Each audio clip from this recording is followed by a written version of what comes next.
Good evening and very warm welcome to news that is फरिया ड्रीस। Election से कबल सियासी जमातों के माबैन नए इत्तेहाद बनाने और इलेक्शन जीतने की दौड़ शुरू हो चुकी है। मुस्लिम लीग नून किंग्स पार्टी का दर्जा पाने के बाद इलेक्टेबल्स की जो एक रेस है वो उसमें भी शामिल है और इलेक्टेबल्स को भी वो अपनी फर्स्ट चॉइस नजर आ रही है। नून लीग का एक वफ्द कराची जाकर MQM, GDA और दीगर जमातों से बातचीत कर रहा है। नवाज शरीफ क्वेटा जाकर बाप पार्टी के अरकान को साथ मिलाकर बलूचिस्तान में नून लीग की हुकूमत बनाने की तैयारी कर रहे हैं। मुस्लिम लीग नून ने इलेक्शन में 2/3 अक्सरियत के हुसूल के लिए इलेक्टेबल्स के लिए अपने बंद दरवाजे खोल दिए हैं। नून लीग ने पंजाब भर में करवाए जाने वाले सर्वे के नताइज की बुनियाद पर इलेक्टेबल्स को पार्टी में शामिल करने का फैसला किया है। क़यादत ने आइंदा आम इंतखाबात में कौमी असम्बली में 2/3 अक्सरियत के हुसूल को अव्वलीन हदफ करार दिया है। पार्टी ज़राए के मुताबिक एक पार्टी सर्वे थर्ड पार्टी के जरिए इसहाक डार की निगरानी में मुकम्मल करवाया गया। इस सर्वे में मजमूई तौर पर 7 लाख से ज़ायद वोटरों ने हिस्सा लिया। सर्वे की बुनियाद पर पंजाब के मुख्तलिफ अजला के इलेक्टेबल्स को पार्टी में शमूलियत का ग्रीन सिग्नल दे दिया गया है। मुजफ्फरगढ़ से ताल्लुक़ रखने वाले अजमल चांडिया की शमूलियत इलेक्टेबल्स के लिए दरवाजे खोले जाने की सिलसिले की वाज़े करी थी। सरदार मनसब डोगर, निज़ामुद्दीन सियालवी और आसिफ भा समेत दीगर रहनुमाओं को मुस्लिम लीग नून में शमूलियत के बाद आने वाले दिनों में मज़ीद इलेक्टेबल्स को भी मुस्लिम लीग नून में शामिल करवा दिया जाएगा। एक जानिब नून लीग इलेक्शन में 2/3 अक्सरियत हासिल करना चाह रही है तो दूसरी जानिब पीपल्स पार्टी के सरबराह बिलावल भुट्टो आज भी मुखालिफ जमातों को खबरदार कर रहे हैं कि कमरों में बैठकर नताइज बनाने वालों को 8 फरवरी के दिन सरप्राइज मिल जाएगा। Let's watch him. पाकिस्तान के इंतखाबात आ रहे हैं और पाकिस्तान पीपल्स पार्टी अपने बलबूतों पे ये इलेक्शन लड़ रहे हैं। ये जो अपने कमरे में बैठ के मंसूबे बना रहे हैं, जो अपने कमरे में बैठ के अभी से अपना इलेक्शन रिजल्ट डिक्लेयर करवा रहे हैं, उनके लिए पाकिस्तान के अवाम 8 फरवरी को जवाब देंगे। पाकिस्तान के अवाम ने 5 साल सिलेक्टेड राज अब भुगता है। अब आगे जाके हमें कोई सिलेक्टेड राज कबूल नहीं है। एक जानिब सियासी जमातें इलेक्शन की तैयारी कर रही हैं तो दूसरी जानिब तहरीक इंसाफ की मुश्किलात में मुसलसल इजाफा हो रहा है। हमने देखा कि PTI चेयरमैन को भी दोबारा 190 million pound national crime agency cases में गिरफ्तार कर लिया गया है। दूसरी तरफ तहरीक इंसाफ के साबिक सेक्रेटरी जनरल असद उमर ने भी बाज़ाब्ता तौर पर पार्टी छोड़ने का ऐलान कर दिया है। अपने ट्विटर अकाउंट पर जो एक उन्होंने ट्वीट की उसमें कहा कि 1 दहाई से ज़्यादा अवामी ज़िंदगी के बाद मैंने सियासत को मुकम्मल तौर पर छोड़ने का फैसला किया है। जैसा कि मैं पहले भी अवामी सतह पर कह चुका हूँ कि मैं रियासती इदारों के साथ तसादुम की पॉलिसी से मुत्तफिक नहीं हूँ और ऐसी पॉलिसी जो रियासती इदारों के साथ शदीद टकराव का बाइस बनती हो वो मुल्क के मफाद में नहीं है। मैं PTI की बुनियादी रुकनीत से इस्तीफ़ा दे रहा हूँ। मैं उन तमाम लोगों का शुक्रगुजार हूँ जिन्होंने अवामी ज़िंदगी में मेरा साथ दिया। I start with you Khurram Rokhri साहब, thank you so much for being on the program. Chairman PTI को 190 मिलियन पाउंड केस में गिरफ्तार भी कर लिया है। जो इलेक्शन करीब आ रहे हैं लगता है कि घेरा बस तंग ही तंग होना है PTI के लिए। देखें, केसेस हैं, आपने और हमने तमाम ने ये देखना है कि क्या वो केसेस दुरुस्त हैं कि गलत हैं। किसी भी शख्स को किसी भी अदालत के अंदर या किसी भी केस के अंदर जब वो जाता है तो उस पर होना ये चाहिए कि केसेस दुरुस्त होने चाहिए, गलत चीज़ नहीं होनी चाहिए।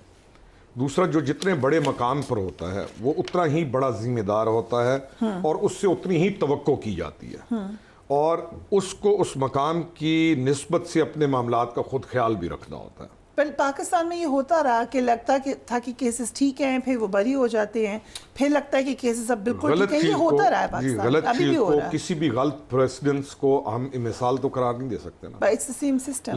लेकिन किसी टाइम पे इस चीज़ को ख़त्म होना चाहिए। अब हो जाएगा, ये चीज़ नहीं होनी चाहिए।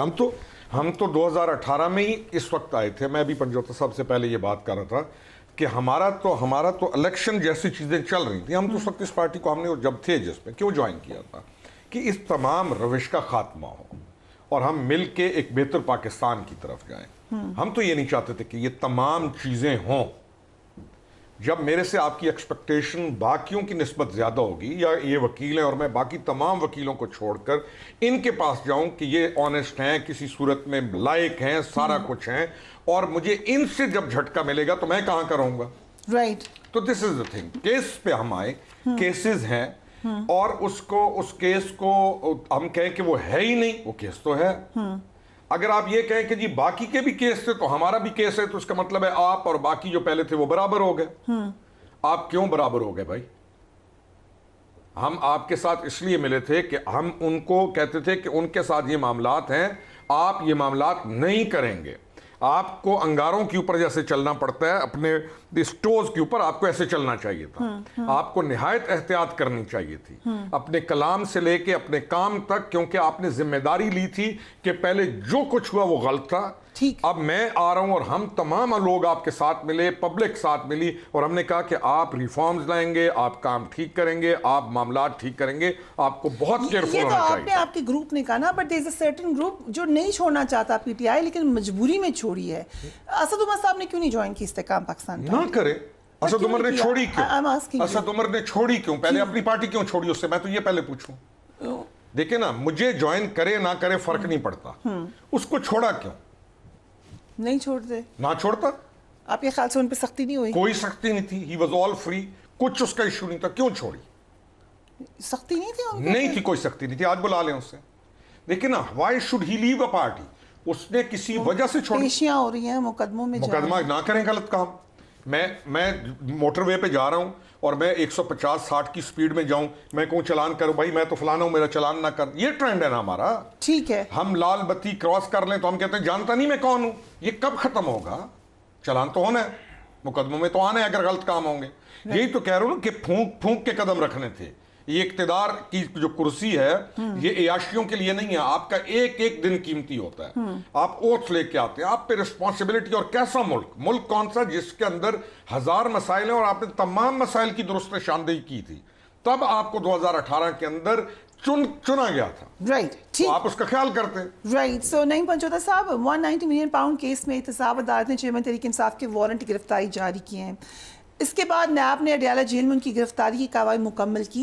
एग्जैक्टली स्टेटस क्या है? अब दो मामलात में गिरफ्तार है वो। बहुत शुक्रिया। गुजारिश ये है कि जब कोई शख्स एक मुकदमे में गिरफ़्तार होता है और अगर उसके ऊपर और दीगर मुकदमात हैं, तो ये बिल्कुल वाज़ेह तौर पर सुप्रीम कोर्ट के फ़ैसलों की रोशनी में यूँ समझा जाएगा कि वो तमाम मुकदमों में गिरफ़्तार है, जो कि कहा भी गया था जी, कोर्ट में कहा गया था।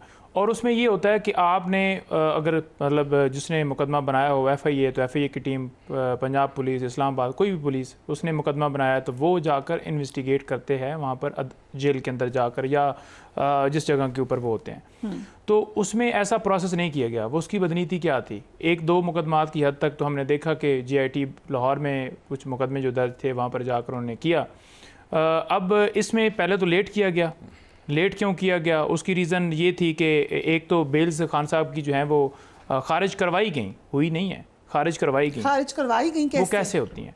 मैं आपको बताता हूँ कि खान साहब इसमें दोनों केसेस में प्री रेस्ट बेल के ऊपर थे। ठीक। अब खान साहब को अदालत में पेश करना था। ठीक। अदालत ने हुक्म देना था, सरकार ने सिक्योरिटी के इंतजामात करने थे, उन्होंने पेश होना था और उनकी बेल्स अदम पैरवी के ऊपर, अदम हाजिरी के ऊपर खारिज ना होती। वीडियो लिंक के ज़रिए भी हाजिर लगाई जा सकती है। ये फैसला जो है इस्लामाबाद हाई कोर्ट के चीफ जस्टिस ने कहा है। बेल के दौरान कोई ऐसे स्टेजेस जब फाइनल आर्गूमेंट्स होने हैं तब उस एक्यूज़ की हाजिरी ज़रूरी है, लेकिन ऐसा कोई प्रोसेस नहीं किया गया और बिला वजह बेल्स खारिज कर दी गई।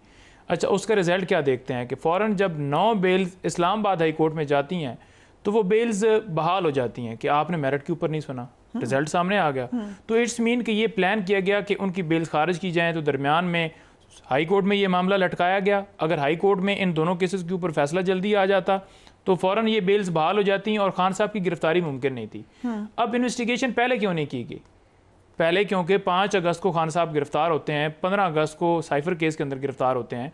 अगर उसी टाइम ही ये कर लेते तो वो जो गिरफ्तारी वाला मामला था, जो टाइम था 30 डेज़ का जो रिमांड है, वो जो पूरा हो जाना था। तो इनका मकसद ये था कि अगर सुप्रीम कोर्ट में ये मामला लगता है, इनकी बेल हो जाती है 2 दिन बाद, 4 दिन बाद, तो वो फिर जो नए वाला मामला है वो लटक जाएगा, क्योंकि उसमें 30 दिन तो रिमांड जो है वो ले सकते हैं कानून के मुताबिक। सो अभी लग रहा है कि खान साहब जेल में ही होंगे फॉर लॉन्ग।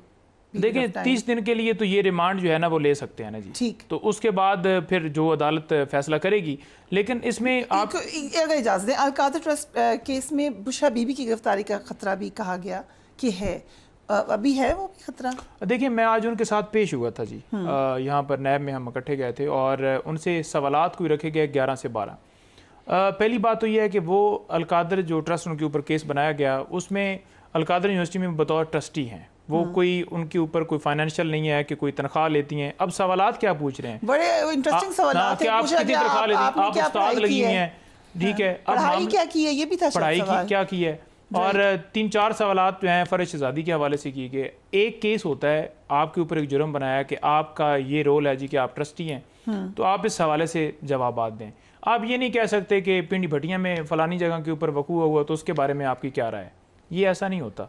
लेकिन यहाँ पर इररेलेवेंट सवाल की गए, बहुत ज़्यादा बार बार बुलाते हैं जानबूझ के एक बंदे को सिर्फ वो तंग करने के लिए, और सेम सवालात रिपीट किए जाते हैं। खान साहब के साथ भी यही हुआ, सवालात किए जाते थे, घंटे की ब्रेक, फिर सवालात किए जाते थे, फिर ब्रेक, 3-4 घंटों के बाद। अच्छा सवालात क्या होते थे कि वो डॉक्यूमेंट जो मांगते थे खान साहब ने दे दी, उसके बाद फिर कहते थे कि फिर डॉक्यूमेंट दें, वही डॉक्यूमेंट। राइट। तो ये जो केसेस है ना जो रोकड़ी साहब कह रहे हैं, पहले तो ये देखना है कि 3 से 4 ऐसे केसेस हैं जिनमें तोशा खाना हो, अलकादर हो, साइफर हो, ये, उसके अलावा सारे केसेस दफ़ा 144 के ऊपर हैं। क्या दफ़ा 144 जो है इमरान खान के हवाले से यह है कि वो अगर फ़लस्तीन के हक़ में एहतजाज करते हैं तो दफ़ा 144 लगा दी? क्या उनके हवाले से यह है कि अगर वो अदलिया की आज़ादी के लिए जो है वो एहतजाज करते हैं तो उनके ऊपर FIR दर्ज कर दी जाए?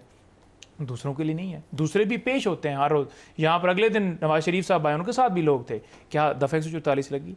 जो यहाँ पर फिलांग के रेड जोन के अंदर गए, क्या उनके ऊपर भी और मौलाना साहब के ऊपर भी इंस्टिगेशन का रोल आया कि आपके वर्कर जो हैं वो फिलांग के गए हैं सुप्रीम कोर्ट के सामने? उन पे भी आना चाहिए, आपका पॉइंट ये है या हम ये कहते हैं कि पुरअमन एहतजाज अगर आइन के मुताबिक हक है, कोई दरख्वास्त देता है हम ये यहाँ पर करना चाहते हैं, डी चौक कोई भी जगह, तो वहाँ दी जाए। जहाँ रेड जोन में पाबंदी है वहाँ पर लगना चाहिए, हम पे भी नहीं लगना चाहिए, किसी पे भी नहीं लगना चाहिए। देखें अगर कोई कानून की खिलाफ वर्जी करता है, फॉर एग्जांपल रेड जोन के अंदर जाता है, तो उसके ऊपर FIR तो लाजमी होनी चाहिए। और अगर एक पीसफुल प्रोटेस्ट एक जगह के ऊपर किया जाता है, जैसे F9 पार्क में हुआ, इधर उधर हुआ, डी चौक में हुआ, तो उसके ऊपर FIR दर्ज। ओके, आसिफ उमर साहब का भी क्विकली बता दें, अभी रोकड़ी साहब से भी बात हुई, कहा जा रहा है कि उन्होंने कई मरतबा वकला के थ्रू चेयरमैन PTI को अप्रोच किया। आपने देखा होगा जो मरवत साहब ने भी स्टेटमेंट दिया और कहा कि मैं वापस आना चाहता हूँ। आपके थ्रू भी कोई ऐसी बात हुई है? नहीं, मेरे थ्रू तो ऐसी कोई बात नहीं हुई, लेकिन मुझे मैंने देखा है बयान मरवत साहब का और उन्होंने बड़ा वाज़ेह इसके ऊपर कहा है कि उन्होंने बार बार अप्रोच किया। डेफिनेटली उन्होंने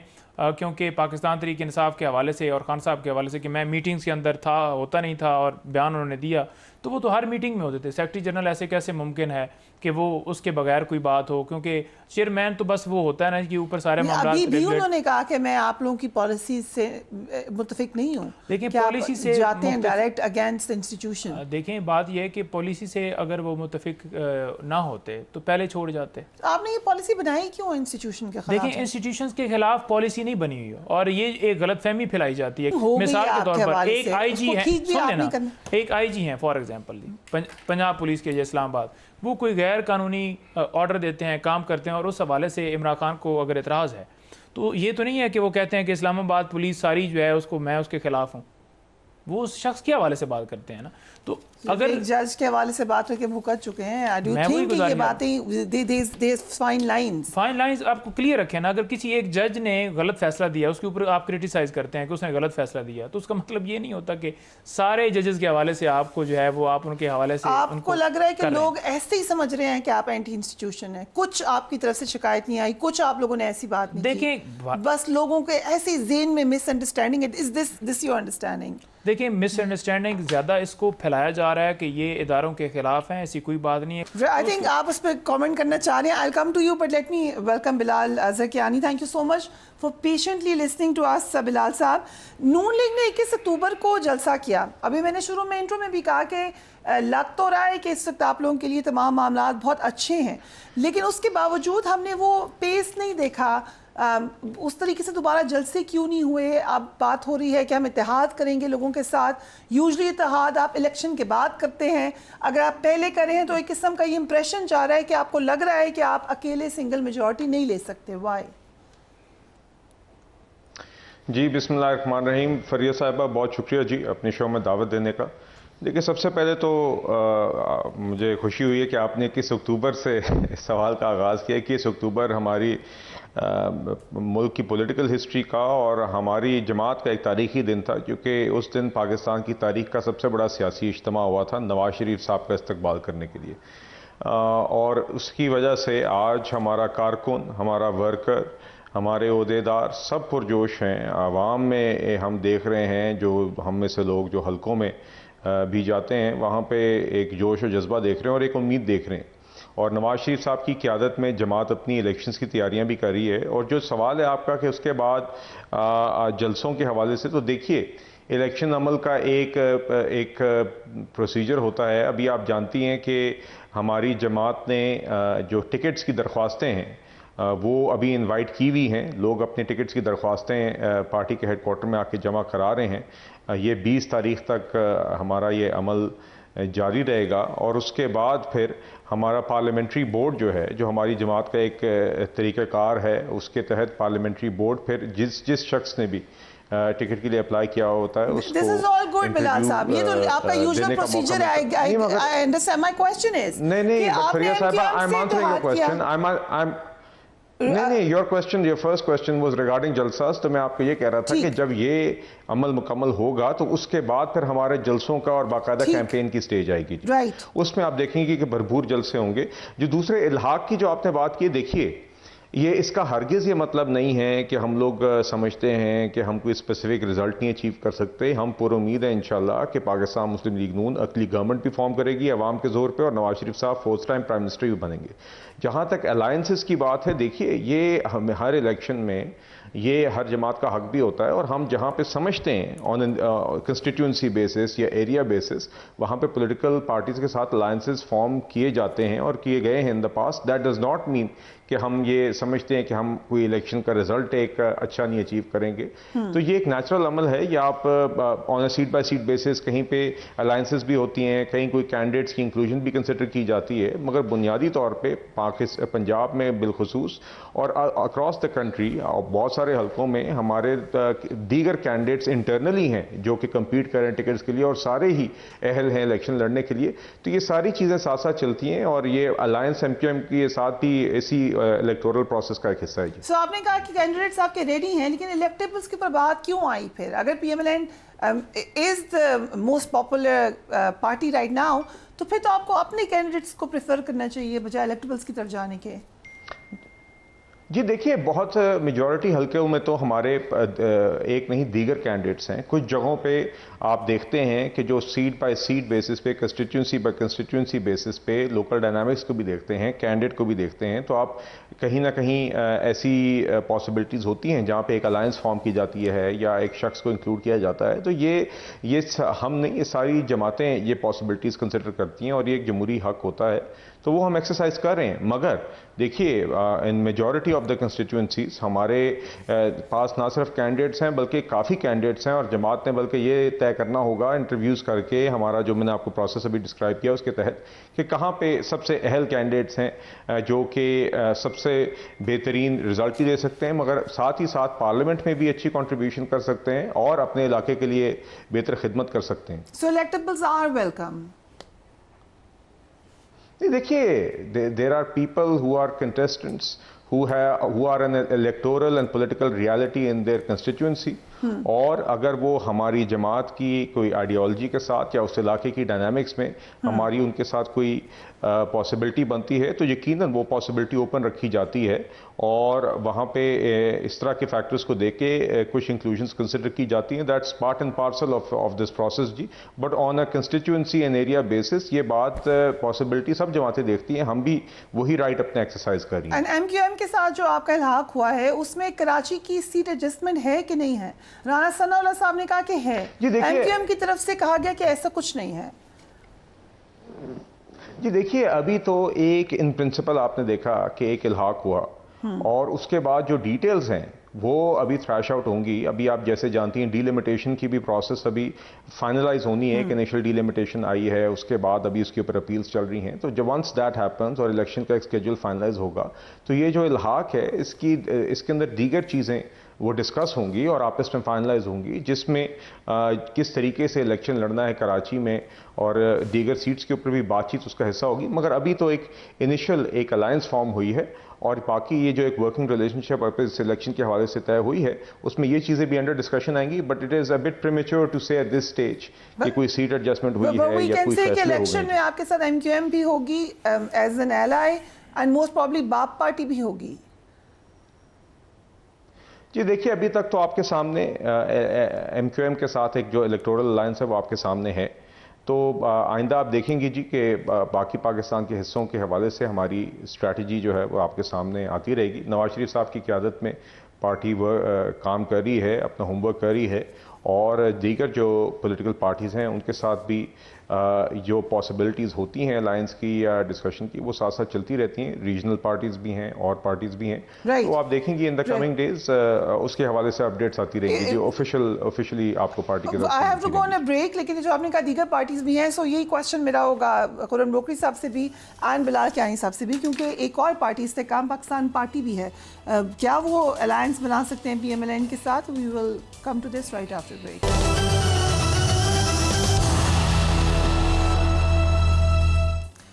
इलेक्टोरल अलायंसेस की बात हो रही है, इलेक्शन अनाउंस हो चुके हैं। जाहिर है हर जमात अपने सियासी फ़ायदे के हिसाब से ही अलायंस करेगी। सो खुर्रम रोकड़ी साहब, एक तो आप उस वक्त जो ऐड करना चाहे थे ज़रूर कीजिएगा, लेकिन कितना पॉसिबल है कि PMLN के साथ आप अलायंस में जाएं इलेक्शन में?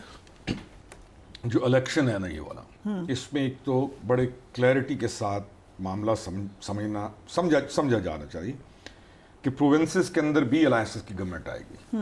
कोई पार्टी इस वक्त इस पोजीशन में नहीं है कि वो सिंगल हैंडेड प्रोविंस की गवर्नमेंट भी बना सके।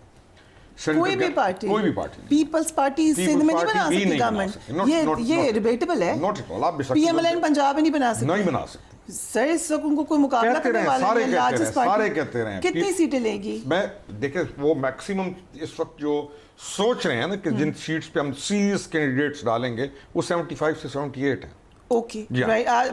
मैं देखा शायद खाकाना बाजी साहब ने भी यही बात की है कि पंजाब की सिंगल पार्टी नहीं होगी। हम भी यही खैबर पख्तूनख्वा में कौन होगी? अच्छा, KP की जाएगी निहायत मखलूक हुकूमत, JUI उनके अंदर आ जाएगी, परवेज खटक साहब भी आ जाएंगे, ANP भी अपना। अगर परवेज खटक साहब PMLN के साथ चले गए फिर? नहीं, मैं वही कह रहा हूँ ना, अलायंसेस होंगे। PML कितनी सीटें ले जाएगी वहाँ पे KP में?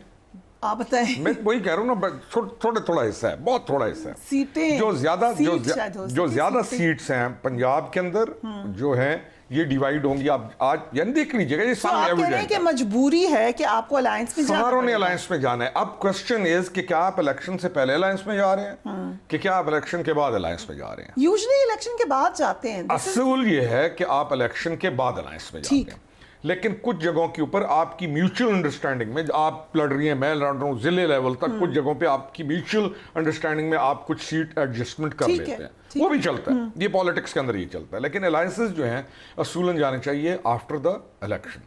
हम भी जाएंगे अलायंस में, डेफिनेटली जाएंगे। जो सूरत हाल है, क्यों नहीं जाएंगे? नहीं मेरी बात, हमने गवर्नमेंट बनानी है पंजाब में। हम क्लेम करते हैं कि पंजाब की गवर्नमेंट हम बनाएंगे, ठीक है, और हमारे क्लेम को कोई रद्द नहीं कर सकता। But so then you are definitely not in alliance with PMLN. नहीं, नॉट। अगर PMLN गवर्नमेंट बना रही होगी तो हमने अपना जोरे बाजू दिखाना है ना। हम क्लेम करते हैं कि पंजाब की गवर्नमेंट हम बनाएंगे। ऐसे नहीं हो सकता कि PMLN और इस्तेकाम पाकिस्तान पार्टी मिलकर इलेक्शन में के लड़े, ये तो नहीं हो सकता। नहीं हो सकता। ये नहीं हो सकता कि फरिया आधा शो यहाँ पे करे और आधा किसी और चैनल पे जाके करे। मैं तो आपसे अंदर की खबर पूछा, आपकी पार्टी में बात हुई है? मेरा नहीं ख्याल कि ये होगा। हो भी सकता है, कुछ लोगों ने कहा कि कर ले ऐसे। देखिए, कुछ लोगों की ख्वाहिश होगी, कुछ लोगों की ख्वाहिश होगी कि हम मिलकर इलेक्शन लड़ रहे हैं। लेकिन आपकी पार्टी में रेजिस्टेंस भी आई। लेकिन हम जो हैं पार्टी के अंदर, जो हमारे जैसे फिर रहे हैं, हम ये कहते हैं कि नहीं, we should go for the election. आपने कहा था कि मैं एंडोर्स करता हूं। हम तो उसके ऊपर शदीद रेजिस्ट करने वाले हैं। तो अगर इलेक्शन खिलाफ लड़ेंगे, बाद में साथ मिल जाएंगे PMLN? नहीं, बाद में कोई भी, अभी जैसे पिछली गवर्नमेंट थी, हम कुछ लोग मिलके बने ना। आप क्लियर मेजोरिटी लेके ही नहीं आ रहे तो गवर्नमेंट तो बननी है। आपने जब- बस हिस्से बखरे वाली गवर्नमेंट बनने जा रही ये है। सिचुएशन यही है। पिछले 2018 का इलेक्शन उठा लें, तो एमक्यूएम ने हो सकता है कि उन्होंने अपनी तरफ से स्मार्ट मूव की हो, कि उन्होंने नून के साथ पहले पैचअप कर लिया हो। एमक्यूएम का इशू यह है कि एमक्यूएम है रूरल पार्टी नहीं है, अर्बन पार्टी है। ठीक, एमक्यूएम का जो स्ट्रेंथ है वो कराची है, हैदराबाद है, सक्कर है, शहरों के अंदर है, और वहां पे उनको रेजिस्टेंस का सामना है दूसरी पार्टी से।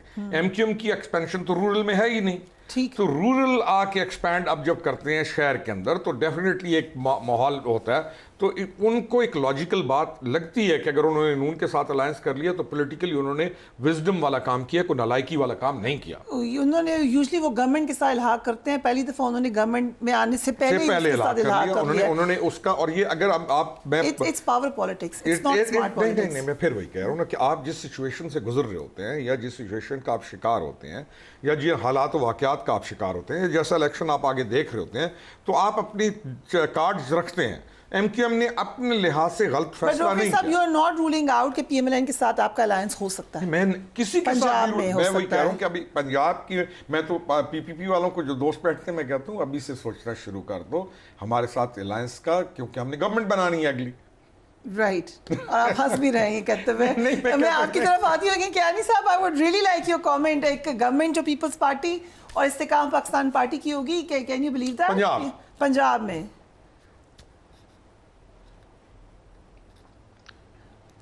जी फरिया साहिबा, आपका सवाल मुझसे जी एक प्रेडिक्शन की है खुरम नोकरी साहब ने, क्लेम।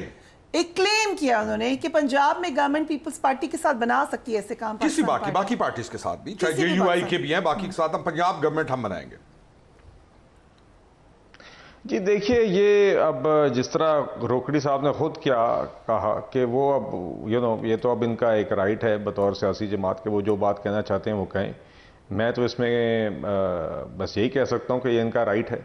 हम ये देख रहे हैं कि वफाक में भी और पंजाब में भी इंशाअल्लाह अवाम के ज़ोर के ऊपर पाकिस्तान मुस्लिम लीग नून हुकूमत बनाएगी, और नवाज शरीफ साहब इस मुल्क के 4th टाइम इंशाअल्लाह मुंतखब प्राइम मिनिस्टर बनेंगे।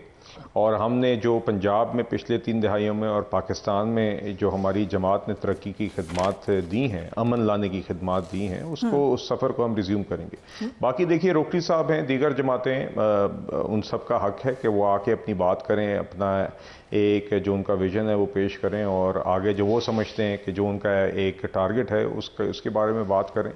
तो मगर हमारा तो जी देखिए फोकस है, और पंजाब की क्योंकि बात हुई, पंजाब में तो ख़ास तौर पे जी हमारे लिए we have eligible candidates, multiple eligible candidates in all across the province. और हमारे लिए तो उल्टा ये हेडेक है कि हम कहाँ पे 3 अच्छे कैंडिडेट्स में से किसी एक को तरजीह दें। तो ये एक जिसे कहते हैं गुड प्रॉब्लम टू है। तो हमारा फोकस अपनी आपके पास 70 सीट से ज्यादा पर They are thinking seriously on them.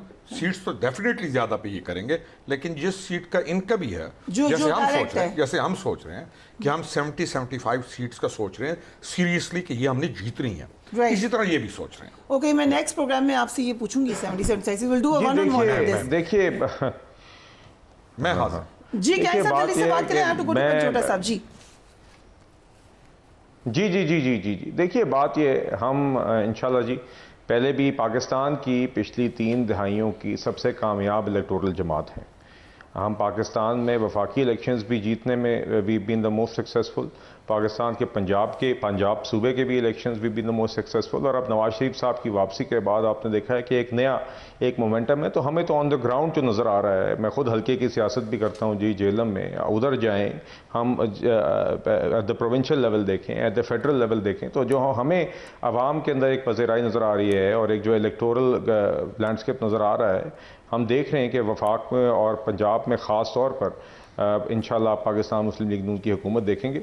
बाकी हर जमात आए जी अपना विजन पेश करे, उनका हक है। राइट, नहीं पहुंचता साहब। सो वो एग्जैक्टली इस पीटीआई सारे सिनारियो में जितनी मुश्किलात हैं इस वक्त, आपको गैदरिंग नहीं करने दी जा रही, कॉर्नर मीटिंग नहीं करने दी जा रही, गिरफ्तारियां शुरू, मुकदमात शुरू, आपको लग रहा है कि आप इसमें एक कॉन्टेस्टेंट होंगे सीरियस? गुजारिश ये कि हमें सिर्फ फील्ड दे दी जाए, कप्तान के साथ है जो है आवाम है ना वो खड़ी है। अब कोई घर बैठे हुई ये कहे कि मेरी इतनी सीटें हैं और हम बनाएंगे इक़्तिदार, बेसिकली देखें कि आवाम के सेंटिमेंट्स क्या हैं। अवाम किसको चाहते हैं। पर अवाम की सेंटिमेंट ये के साथ 3 आपको दफ़ा एक पहले स्ट्रक्चर भी भी तो चाहिए होगा कि वो लोग आए, वोट डालें, किस कैंडिडेट को डालें।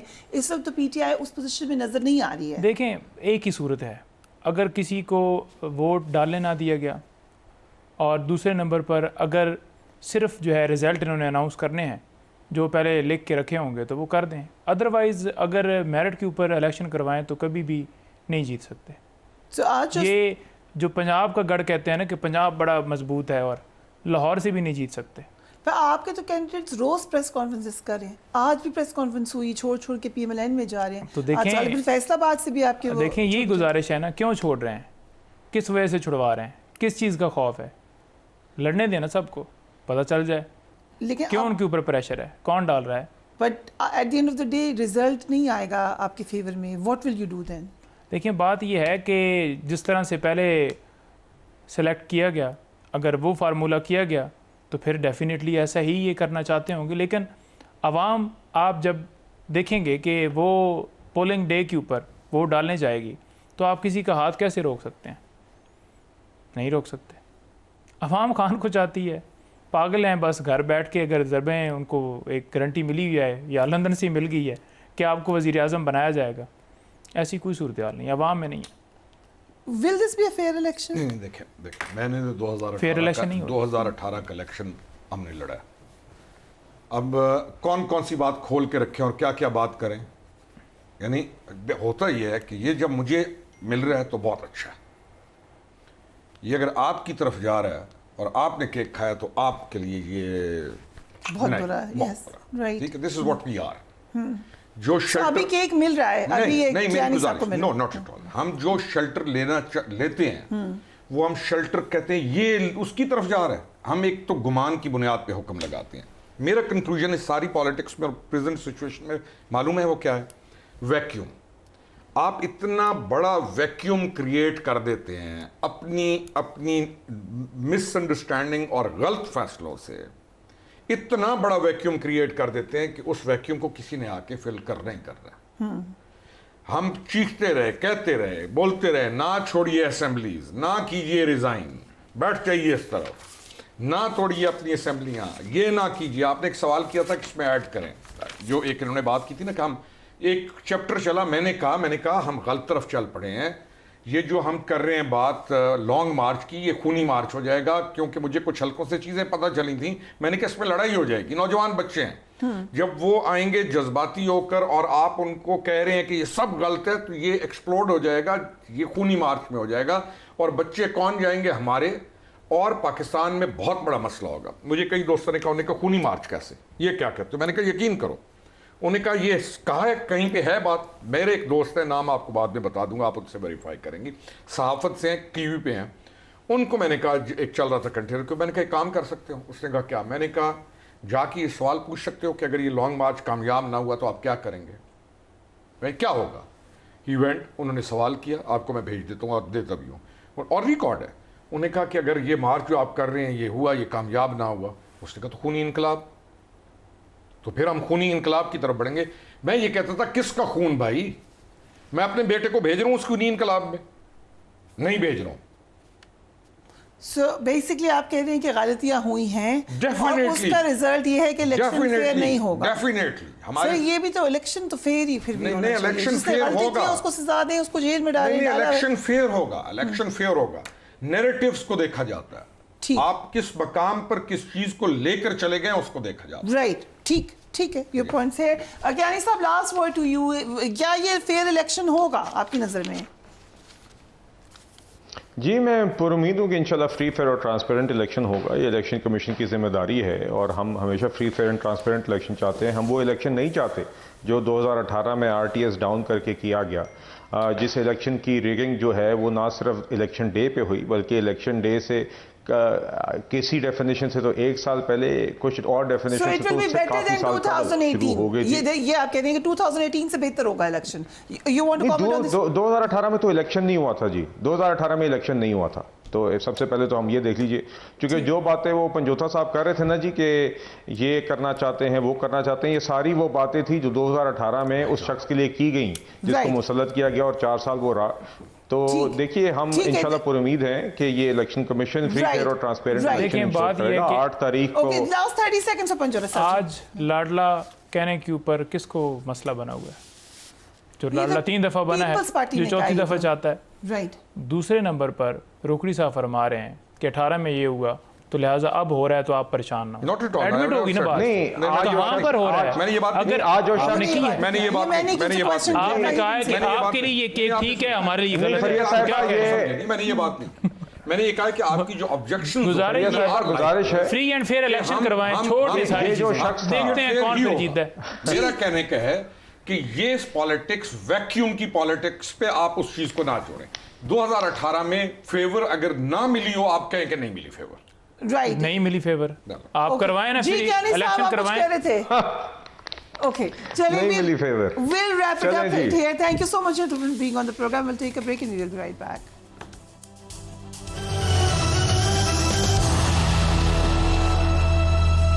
And welcome back. गाजा पर इजरायली जारहियत जारी है। इजरायली हमलों से शहीद फलस्तीनियों की तादाद 11,000 से तजावुज कर चुकी है। It's a huge figure. इनमें से 4,500 से ज्यादा बच्चे शामिल हैं। इजराइल की गाजा पर जारी वहशियाना बमबारी और ईंधन की किल्लत के बायस गाजा के दूसरे बड़े अस्पताल में भी अब काम बंद हो चुका है। आलमी इदारा सेहत की जानिब से जारी बयान के मुताबिक गाजा के 2 बड़े हॉस्पिटल्स अल शिफा और अल कुद्स में जो हालात हुए हैं, ईंधन की किल्लत हुई है, इसके बायस अब नए मरीजों का दाखिला तो बंद हो चुका है, मगर उनका काम भी बंद हो चुका है।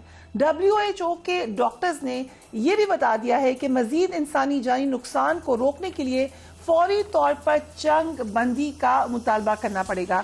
अस्पताल महफूज मुकामात में शामिल होते हैं जंग में, हमें पता है, लेकिन उसके बावजूद चुन चुन कर जख्मियों को, नहते फलस्तीनियों को, बच्चों को निशाना बनाया जा रहा है। हम देख रहे हैं कि अस्पताल को कब्रिस्तान बना दिया गया, इसको कत्लगाह में तब्दील कर दिया गया, इसको बर्बाद करने की कोशिश की गई। सो क्या ऐसे वक्त में दुनिया को खामोश बैठना चाहिए? गाजा की सूरत हाल ये है कि वहाँ रोजाना की बुनियाद पर दर्जनों बच्चे, मासूम बच्चे शहीद हो रहे हैं। विजुअल्स आपको नजर आ रहे हैं, दिल दहलाने वाले ये विजुअल्स सोशल मीडिया पर झंझोड़ कर आपसे सवाल कर रहे हैं कि इस जुल्म को रोकने वाला कौन है? इन बच्चों को वेंटिलेटर, ऑक्सीजन मुहैया नहीं है। आपके पास वो फुटेज है जिसमें बीमार बच्चे वेंटिलेटर्स पे थे, और जिस वक्त हमला हुआ हॉस्पिटल के स्टाफ को इन बेबीज को छोड़कर वहां से भागना पड़ा। इनको इलाज मुआलजे की मुनासिब सहूलियत नहीं मैसर है। अब हो ये रहा है कि आखिरी सांसें लेते हुए आपको ये बच्चे नजर आ रहे हैं, एक के बाद एक डिस्कनेक्ट हो रहा है। इनकी जाने जो हैं वो अपनी जान से जा रहे हैं। बदकिस्मती से आलमी बरादरी गाजा के बच्चों, खवातीन, नौजवानों और बुजुर्गों के कत्लेआम पर हमें खामोश तमाशाई बनी हुई नजर आ रही है। अगरचे बड़े बड़े एहतजाज हो रहे हैं, हमने देखा यूके में भी हुआ, जर्मनी में हुआ, यूएस में हुआ। ऐसा नहीं है कि तमाम लोग खामोश हैं, लेकिन ओवरऑल जो मूवर्स एंड शेकर्स हैं वहां की तरफ से आपको वो झंझोड़ता हुआ रिस्पांस नजर नहीं आ रहा, जो कि होना चाहिए। दूसरी जानिब OIC वज़ीर ख़ारजा के इजलास के बाद अरब ममालिक की सबरा कॉन्फ्रेंस भी बुला ली गई है। इस कॉन्फ्रेंस में उम्मीद ये थी कि मुस्लिम ममालिक मिलकर ऐसा रद्द-ए-अमल देंगे कि इजराइल फौरी तौर पर गाजा पर जारी हमला रोक देगा। इस कॉन्फ्रेंस में एक बार फिर एलामिया ही जारी करने पर आप समझें कि तसल्ली हो गई, और ऐसा कोई कदम नहीं उठाया गया जिससे इजराइल पर कोई दबाव डाला जा सके। OIC और अरब लीग के इजलास में कई ऐसी सख्त तजवीज़ जरूर सामने आई हैं जिन पर अमल होता तो शायद गाजा में जारहियत का रास्ता रोका जा सकता था। ताहिम इसमें फलस्तीन, शाम, अलजायर, Tunis, Iraq, Lebanon, Kuwait, Qatar, Oman, Libya और यमन की तरफ से तजवीज़ किए गए 5 नुकात पेश किए गए थे, उन पर नजर डाल लेते हैं। इजराइल को असलहा और गोला बारूद की फराहमी के लिए अरब ममालिक में अमरीकी और दीगर फौजी अड्डों की इस्तेमाल को रोका जाए। इजराइल के साथ अरब ममालिक की सफारती, इक्तिसादी, सिक्योरिटी और फौजी ताल्लुकात को मुंजमद किया जाए। जारहियत के खिलाफ दबाव डालने के लिए तेल और अरब इक्तिसादी सलाहियतों का इस्तेमाल किया जाए। इजरायली सिविलियन परवाजों को अरब फिजाई हदूद इस्तेमाल करने से रोका जाए। इजरायली जारहियत पर अरब ममालिक का मौक़िफ़ New York, Washington, Brussels, Geneva, London और पेरिस तक पहुंचाने के लिए वज़ारती कमेटी तश्कील दी जाए। OIC इजलास में ईरान ने इजरायली दहशतगर्द फौज को कहा कि इसको दहशतगर्द करार दें और शाम ने इसराइल के साथ सफारती ताल्लुकात मुनक़ता करने का मशवरा दिया। इसराइल और उसके इत्तेहादी ममालिक को तेल की सप्लाई रोकने की तजवीज़ भी सामने आई। हमने गाजा से फ़लस्तीनी सहाफ़ी वफ़ा अलाउद्दीन को कल कांटेक्ट किया कि उनको हम अपने प्रोग्राम में मुद्दू करना चाहते हैं, वहाँ से रिपोर्टिंग करी हैं। उन्होंने हमें स्काइप के ज़रिए हमारे साथ मुसलसल बातचीत भी करती रही। प्रोग्राम में उन्होंने शामिल होना था, लेकिन हालात इस वक्त इतने ख़राब हो गए, गाज़ा में शदीद बमबारी और मवासलाती निज़ाम की ऐसी तबाही हुई है कि वो प्रोग्राम का हिस्सा नहीं बन सकी। उन्होंने हमें बताया कि इतनी भी मेरे पास बैटरी नहीं है कि मैं आपसे बातचीत कर सकूं। सो ये इस वक्त की सूरत हाल है। वहाँ से अब आपको ना ये पता चल सकेगा एग्जैक्टली कि वहाँ पे हो क्या रहा है। पहले ही वहाँ बड़ी रिस्ट्रिक्शंस थी, कितने बच्चे मर गए, कितने बूढ़े मर गए, कहाँ जा रहे हैं ये लोग, और फिर हॉस्पिटल्स भी अगर ऑपरेशनल नहीं है तो अब जख्मी किधर जाएंगे। एक blackout of information, blackout of human rights. So नतीजा क्या निकलेगा? जमाल इस्माइल साहब हमें ज्वाइन करे हैं, पैलेस्टीनियन जर्नलिस्ट हैं, he is joining us from Dubai. Thank you so much Jamal Ismail for being on the programme. What is the situation right now according to your information in Gaza? Bismillah ar-Rahman ar-Rahim.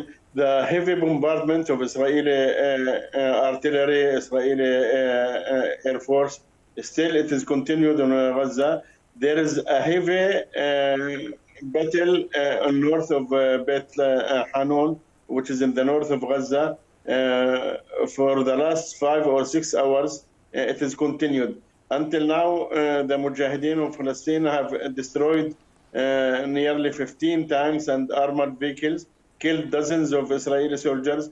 Israeli soldiers and Israeli military have admitted that there is a very, very heavy fighting erupted north of Beit Hanun, and they cannot even take the dead bodies of their soldiers, and they are asking and requesting Qatar and Egypt to intervene for a small pause in the fighting for 4 to 6 hours, just to withdraw the dead bodies of their forces. The Mujahideen Palestine have refused either full ceasefire of the and stop of the Israeli atrocities, or there is no ceasefire because they and the Israeli forces have entered and infiltrated in Gaza Strip, and we are going to remove or eliminate all of them, according to the Mujahideen.